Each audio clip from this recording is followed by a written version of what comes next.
আগামী মাসে হংকংয়ের বিপক্ষে এশিয়ান কাপ বাছাইয়ে হোম অ্যান্ড অ্যাওয়ে ম্যাচে মাঠে নামবে বাংলাদেশ। এই ম্যাচের প্রস্তুতি হিসাবে নেপালের বিপক্ষে দুটি আন্তর্জাতিক প্রীতি ম্যাচ খেলছে লাল সবুজরা, যার প্রথমটিতে শনিবার কাঠমান্ডুর দশরথ রঙ্গশালা স্টেডিয়ামে সন্ধ্যা 6:45টায় মাঠে নামবে জামাল ভুঁইয়ার দল। এই ম্যাচকে সামনে রেখে শুক্রবার মাঠের অনুশীলন না করলেও জিম সেশনে অংশ নেয় বাংলাদেশ। ইনজুরির কারণে হামজা চৌধুরী এবং ক্লাব ফুটবলে ব্যস্ততার কারণে নেপালের বিপক্ষে সমিত সোমকে পাচ্ছে না লাল সবুজরা। তাদের অনুপস্থিতিতে মিডফিল্ড সামলানোর দায়িত্বে থাকবেন জামাল ভুঁইয়া, মোহাম্মদ হৃদয়রা। হামজা সমিতরা না থাকলেও কোচ কাবরেরার চোখে নেপালের চেয়ে শক্তিমত্তায় পিছিয়ে নেই বাংলাদেশ। এছাড়া জাতীয় দলের অনেকেই অনূর্ধ্ব 23 এশিয়ান কাপ বাছাইয়ের দলে থাকায় এই দলটাকে দ্বিতীয় সারির দল বললেও তা মানতে নারাজ কাবরেরা।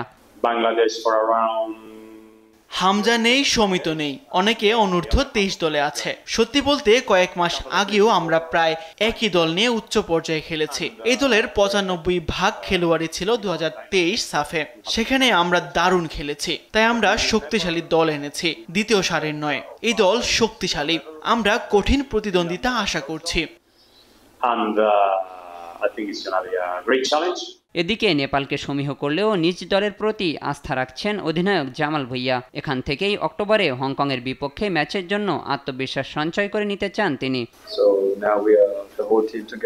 আমাদের প্রত্যাশা একটাই, আমরা এখানে 3 পয়েন্টের জন্য এসেছি। আমরা নিজেদের সেরাটা দিয়ে খেলবো। এই ম্যাচ দুটোর জন্য আমরা অপেক্ষা করছিলাম, কারণ আগামী মাসে আমাদের এশিয়ান কাপ বাছাই পর্বের ম্যাচ আছে হংকংয়ের বিপক্ষে। তাই এই দুটি ম্যাচ আমাদের জন্য অত্যন্ত গুরুত্বপূর্ণ।